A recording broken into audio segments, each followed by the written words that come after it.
Good afternoon and happy goddamn holidays, and welcome back to Fair Game. I'm Jaimas, and you're watching episode 7 of our Megaman Soccer playthrough. Today we'll be going after Cutman, who statistically is almost identical to Fireman.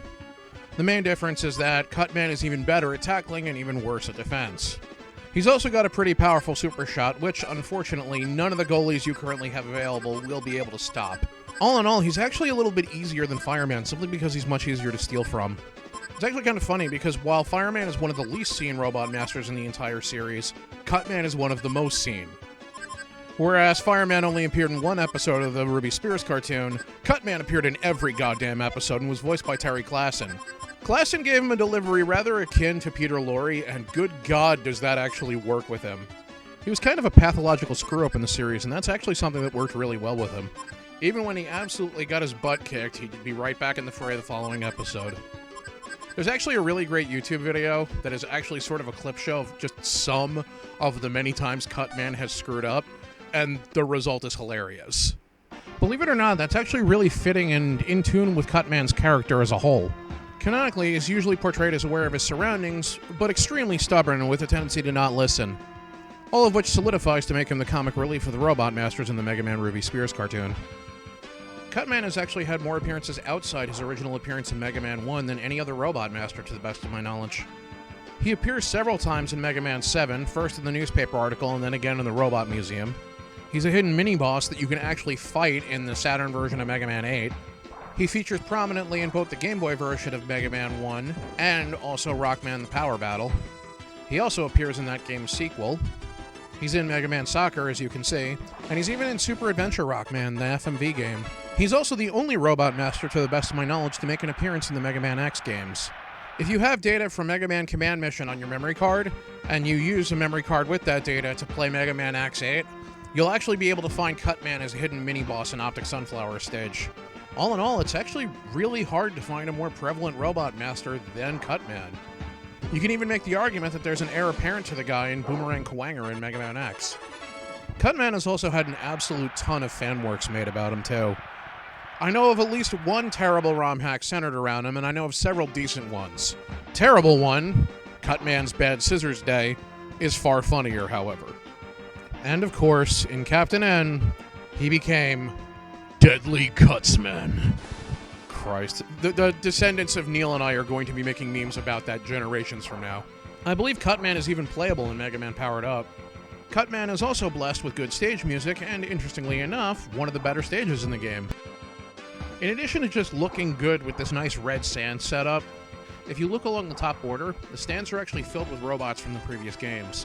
Among others, you can see Matools, Crazy Razy, Sniper Joe, and even Beat perched on top of one of the Sniper Joe's heads. The implication is that this is actually one of the more popular robot stadiums, and I can see why. I've actually found that a lot of how difficult this particular map is depends entirely on who you have available at this point. If you've got Fireman and Electman, this is actually a relatively easy stage. If you're trying to rely entirely on Mega Man, then this may be one of the hardest stages of all, since Cutman's only real weakness is that he's comparatively easy to steal from. This also means that if you can catch him, Woodman, Needleman, Dustman, and of course Ferroman are going to pretty much steal from him every single time. Exploiting that is key to actually beating him because it'll help you hinder his offensive pushes quite a bit. One of the reasons that Mega Man isn't quite so good against Cutman is because his tackle stat is 96, basically matching Cutman's defense stat. That's actually true of other characters with the same general stat loadout, including Skullman and friends. Actually, wait a pippy-dropping minute, I just realized something.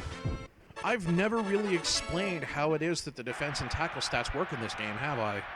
Hell, most guides on the game don't even discuss it too deeply. Alright, here's how it works in the absolute simplest of terms for big dumb idiots. The tackle stat determines how good the Robot Master is at stealing the ball, with the defense stat determining how well it resists having the ball stolen. When a steal attempt is made, either because of a tackle or because of a slide, the game weighs the tackling stat of the attacking player against the defense stat of the defending player. Both players are allowed at least a chance to steal, or at least a chance to avoid having the ball stolen.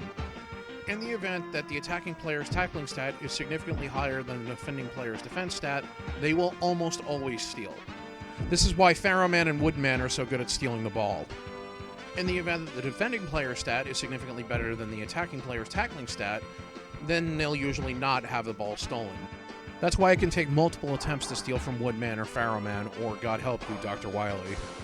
There are a couple of characters that basically exist to frontline one of these stats. Pharaohman being a tackler par excellence is pretty much one of the best examples of it, but Woodman is also pretty good on defense. While he's got his own problems, Dustman is actually one of the hardest to steal from Robot Masters in the entire game. This, paired with his high kick stat, actually makes him kind of unusual in that he's one of only 2 Robot Masters that, despite having a slow speed, is really good on offense. Cutman, meanwhile, is one of the best tacklers in the entire game, matched with Airman and exceeded only by Pharaohman, Woodman, and Dr. Wily himself. Speaking of Cutman and kicking things, however, I realized that it's actually very often in the Ruby Spears cartoon that Cutman actually has his blades kicked away by something. Usually Megaman. I'm starting to think that that's part of the ongoing running gag that I was talking about earlier in the previous episode. Actually, speaking of previous episodes, I'm pretty sure in the Needleman episode I talked a bit about how the development of the Ruby Spears cartoon went down. While it's not often talked about, Capcom was actually heavily involved with the production of it, which is why so much was put together the way it was. There's a lot of continuity nods in the series, both towards classic Mega Man in general and towards the episodes themselves. KJ Inafune was actually directly involved with the production of multiple episodes in the series as well.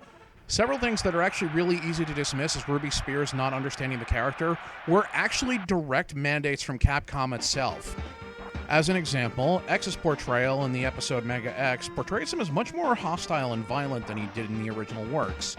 A lot of people who've seen this have immediately assumed, oh, it's just whoever not understanding X's characterization properly. Not true at all. For one, Mega Man X2 was released maybe 5 months before the Mega Man cartoon came out. So interestingly, Mega Man's characterization wasn't really set in stone at that time. What's interesting about it is that actually pairs his characterization really well with X's incarnation in Mega Man Maverick Hunter X.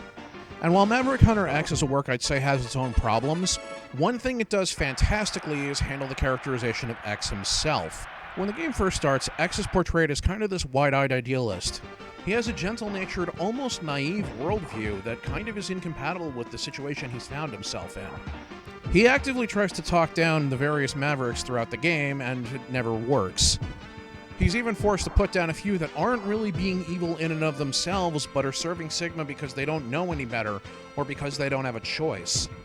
By the time that X meets with Sigma and Maverick Hunter X, all that's been peeled away, and what started with idealism is now replaced with murderous intent. X, by that point in the game, is freaking livid. It's only after the dust settles that X actually has time to process what's going on and realizes exactly what happened. While Sigma was defeated, he ultimately got what he wanted, to see the full potential of Reploids as brought about through X himself. And while I don't think it's intentional that the characterization lines up so perfectly with the Ruby Spears Mega Man cartoon, it is kind of ominous how it does. On the complete other end of the spectrum, however, you have Proto Man's incarnation in the Ruby Spears cartoon. A common misconception about Proto Man in this series is that he's handled badly. The argument traditionally being that he's closer to base than he is Proto Man, at least insofar as the actual canon's concerned.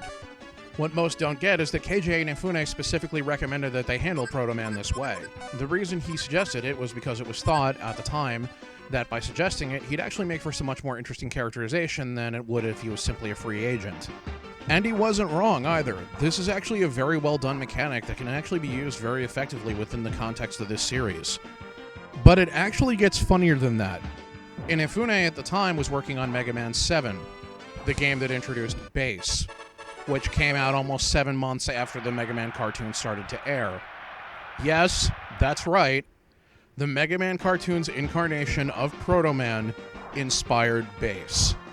This gets even crazier when you consider what was planned for Season 3 before it got cancelled. There was eventually going to be a situation that happened where Proto Man left because Wily created Bass. I don't know if Ruby Spears is aware of just how much they inadvertently influenced Mega Man history as a whole, just by how they handled the show itself. Capcom certainly appreciated it, considering the fact that they put the first episode of the Mega Man cartoon on the Mega Man Anniversary Collection.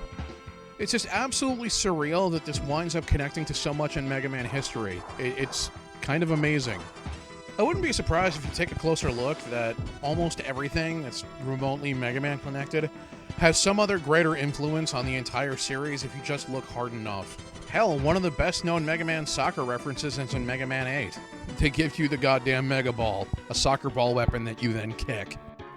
Surprisingly, that weapon is actually also in Megaman 8-bit Deathmatch, where it's quite good, but frankly is really hard to use at first. Actually, an interesting running theme with Megaman 8-bit Deathmatch is that a lot of the weapons that were either bad or just complete trash in the original games are actually really goddamn good in that game. Like, for the most part, Mega Man 3's top spin is widely considered to be one of the worst special weapons ever. In 8-bit Deathmatch, while it's disorienting as hell to use, it's one of the most powerful and effective weapons in the game if you use it right. I love that there was an active and ongoing attempt to make every single weapon in the game usable somehow with its own unique characteristics, even weapons that are basically clones of one another, as is the case for the Atomic Fire and Pharaoh Shot. Actually, that brings up the fact that even Mega Man 8-bit Deathmatch has not been immune to the effects of the Mega Man cartoon. The second major boss of the game is none other than the Guts Dozer, straight from its appearance in Mega Man 2. When it first shows up, there's this massive garage door that opens, revealing it, and when it first shows up, it makes the Gutsman's ass noise, the dunna. Alright, that does it. I'm creating a new rule of logic. The longer a discussion on Mega Man goes on, the higher the probability that the Ruby Spears Mega Man cartoon will also be discussed. Unless you're watching one of my videos, in which case it's a preferable alternative to listening to me kicking a ball up and down the field for several minutes. So that's one of my problems with Mega Man Soccer. Not that it's a bad game or anything, but it's really hard to commentate on for extended periods of time because once you've discussed the basics of a match and how to beat it, what the hell else is there? Granted, how hard I'm curb stomping Cutman is kind of a new thing. Jeez. 8 points, and we got 3 minutes to go left in this fight. While I don't think I can necessarily beat Neil's spread on this one with his 13-4 against Wily, I think I can do okay. I won't be surprised if we can get to 10 points by the end of this particular match. Huh. You know what I just realized? On the northern edge of this particular map, there's a bunch of Capcom logos. Does Cutman have a Capcom sponsorship? I wonder if that's how he keeps showing up in the later games. He's got a cross-promotion going with them. That magnificent bastard! No wonder Fireman can't get the time of day from Capcom. Cutman's already bogarted all the royalties and sponsorships. I'll bet dollars to donuts that's why he's a spirit in Smash Ultimate on top of this. Well, don't think you're going to be getting away with this forever, Cutman. We're on to you and your economic shenanigans. Sooner or later, you're going to run afoul of the most dangerous of all Robot Masters, Taxman. And whether human or Robot Master, they're all vulnerable to his ability to leverage fees. Wow, that took an unexpectedly idiotic turn. Though that does bring up the fact that in the Ruby Spears cartoon, Wily was constantly trying to find new ways to fund his operations. God damn it, I did it again. It keeps coming back to Ruby Spears Mega Man. There's no escape. You know what? I can talk about Mega Man Fully Charged for a bit, because that warrants some discussion. Near as I can tell, it's cut more from the cloth of Sonic Boom than anything else, and by that I mean it has really good writing and terrible character design. Cutman is a really good example of their design ethos in progress. He's much more slender than his original design, with a focus on laser blades as opposed to actual scissors. Neil has informed me that the show pinballs wildly from so bad it's awesome to damn good to oh my god, when does the hurting stop? I have no experience with the show and am choosing to take his word for it. That said, I learned something that was kind of amazing the other day. Veterans of this particular Fair Game run, do you remember earlier? In one of the first episodes, I brought up The Wily Show. It was a series of Newgrounds flashes mostly focusing on the misadventures of Dr. Albert Wily and his gaggle of Robot Masters. They involved a lot of dumb humor that was always really good at getting a laugh out of me. I later learned, after the fact, that they were actually all done by Andrew Dickman, the same guy who does the title cards for a lot of members of Channel Awesome. I had no idea, but that's kind of cool. While on the subject of Wily, as it turns out, his spirit encounter is one of the most difficult ones in the entire game in World of Light and Smash Ultimate. Most of Smash Ultimate's spirit encounters are designed in such a way that they're allowed to ad hoc a character by using certain traits and certain characters. In Wily's case, he's a Dr. Mario preceded by a bunch of Mega Men that have permanent metal on. What makes Wily's battle so annoying is that it's a stamina fight, and you have to deal with all the other enemies before you can actually deal with Wily proper. I managed to cheese the fight by using Medusa's spirit with one of the ones that makes you permanently metal and putting both on D. This basically let him instantly kill whatever he hit, and provided I managed to survive the initial setup, it wasn't too hard to bring Wily down afterwards. Ooh, let's see. Are we gonna do it? Pass it to Fireman, get into position, and yes! 10-2, our favor, best score yet, screw you, Cutman. I think that's actually the biggest point spread I've ever had in the entire history of me playing this game. Testament to me getting better at it, I suppose. I was expecting more to get that kind of spread later when I was fighting Dustman. But you know what? I'll take what I can get, and this is kind of a personal achievement for me, so screw it, I'll take it. It's kind of funny, historically, I've always had difficulty with Cutman in the past, so it's kind of funny that this time I just show up and just absolutely kick his butt.